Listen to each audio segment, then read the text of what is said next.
we're here with Miss Natividad Castro. She's the elder or younger sister of. I'm the younger sister. So we're of here. Dr. Nati. Okay, ni Dr. Natividad, who was arrested yesterday, and we're hearing a lot of noise now. Can you tell us what happened yesterday? So around 9:30 a.m. yesterday, some men who were in civilian clothes forcibly entered our residence by pushing me against the gate because I was about to open the gate. I just came from church, and then they forcibly opened the gate. They pushed me and opened the gate and went inside our property. And then some other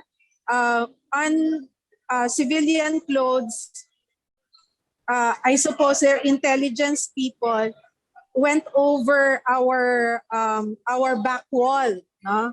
So, and then they forcibly entered our house. They destroyed the front door of our house.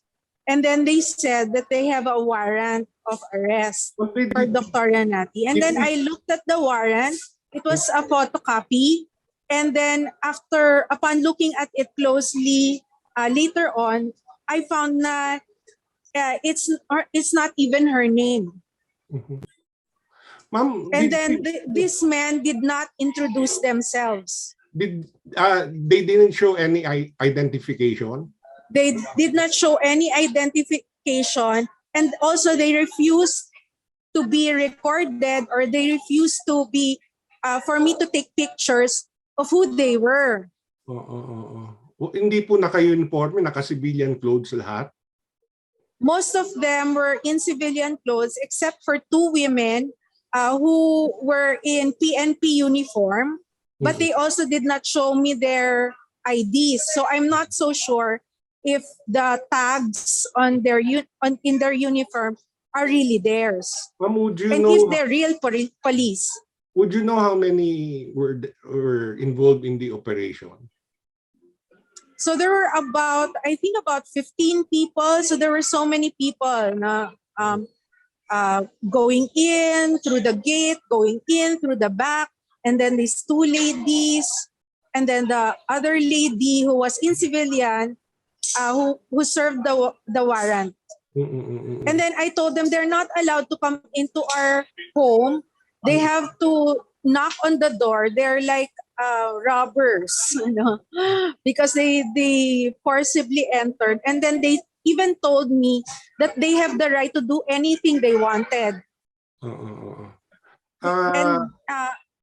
I repeatedly asked them, you know, where's your ID? Who are you? Let me know. Who are you? Why are you here? And then they pushed me around. They hurt me. They pushed me around.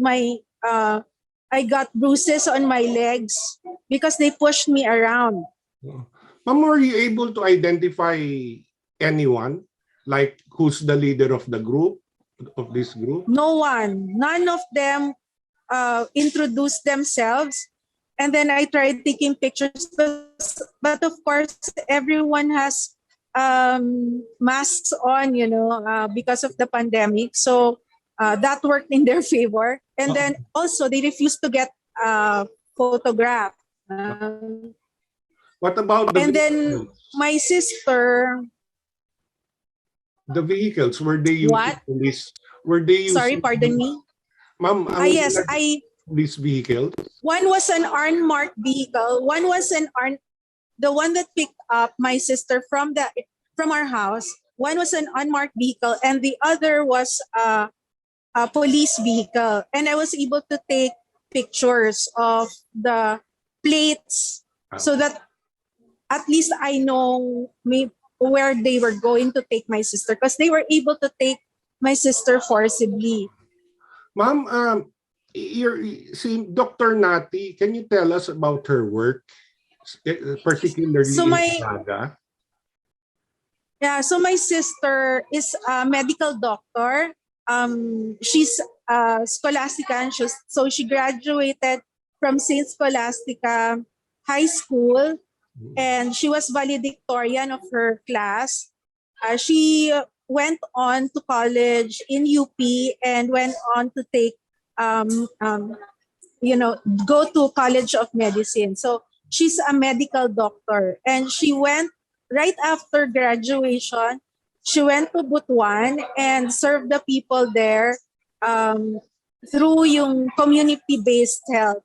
Okay. So she was really working with the community and how to improve health services that are available for poor people, for the poor people in Butuan. Ma'am, by now, you must have read, no? The police is linking your sister to the CPP-NPA. How did you react? I do not believe that she is part of the CPP-NPA. She doesn't believe in, I know my sister, she believes in peaceful actions. You know, she's we're scholasticans, me as well. So we are really, our spirituality is really towards gentleness and compassion to others. That is why she became a doctor, because she wanted to help people to treat any illnesses they may have, to respect, to be compassionate or to be kind to others, no? And so it is not in her personality to harm other people. And the philosophy of CPP-NPA is not congruent with what she believes in. So you're saying is this is a doctor who has no violent bone in her body. Yes, exactly, Herbie. Yes. Why do you think she's being harassed or being linked to this group? So, well, I have no idea what their intentions are, why they are accusing her of these things, and why they took my sister without due process. They didn't even allow the lawyers to come and talk to her. So I have no idea what their intentions are and why they are linking her to this group. But that is, again, that's not how I know my sister. That's not how we were brought up. So, Ma'am, you said a while ago that you saw the warrant and there were many. Is it true that there were 300 people listed in one single case? so the warrant, yes, it said people versus then a laundry list of people. There were about 300 people, and my sister's actually the name on the warrant is not her name.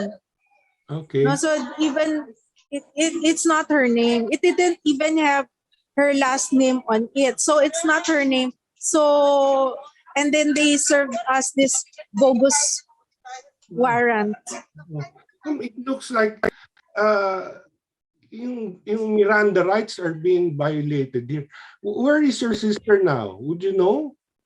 Have you located I do not know where she is. I do not know where she is. We have not located her. The police have not been in touch. You know, we are trying to find out. No, we talked to the lawyers. Have talked to them, trying to find out where my sister is. We want to know where she is. Ma'am, ano pong sabi ng lawyers niyo? What would be your next moves? So that's all. We're trying to really find her, and if it's possible, maybe a habeas corpus. If you can talk to the president right now, what would you say? Or to the PNP, or to face? Well, tell them. I would like them to tell me where my sister is. We want to make sure that she is safe and healthy. And for now, that's all we want. And we will deal with whatever cases are against her. Ma'am, baka may gusto ka pang sabihin. So any person who may know my sister's whereabouts, please contact you, Herbie, or any media personnel. So we're trying. If you want to give an anonymous tip, let us know where that's all we want for now. That my sister, that we will be able to find my sister, because they're not telling us anything, where she is, where they're taking her. By the way, we were informed that we learned that she has some ailments. Yes, she's diabetic and she also has hypertension. So, and she hasn't been able to take her medicine yesterday and today. So we're really worried about her health. Is it true that she was brought to the hospital first? No, she was after our house. She was brought to San Juan to the San Juan police station, and then later on she was brought to Quirino Medical. They said that they were going to do a medical checkup, but there really no medical checkup was done on her. The doctor just asked her, do you have any bruises? And then that's all. Yun lang. And then that's all. And then they left. Then they said they were going to San Juan Police Station, but they did not. We were following in another vehicle. They went to the CIDG instead. They were trying to give us the run around, really trying to mislead us. So it's been 24 hours already, or over 24 hours, and until now you don't know. Yes. You're clueless. Yes. Ma'am, meron ka pang gustong sabihin? Well, I want to appeal to, even if you don't have any tips or anything, please pray for my sister's health and safety. She is a good person. She is a God-fearing, God-loving, faithful person, compassionate, and this is so unjust and unfair that such a thing would happen to such a good person as my sister, Dr. Nati.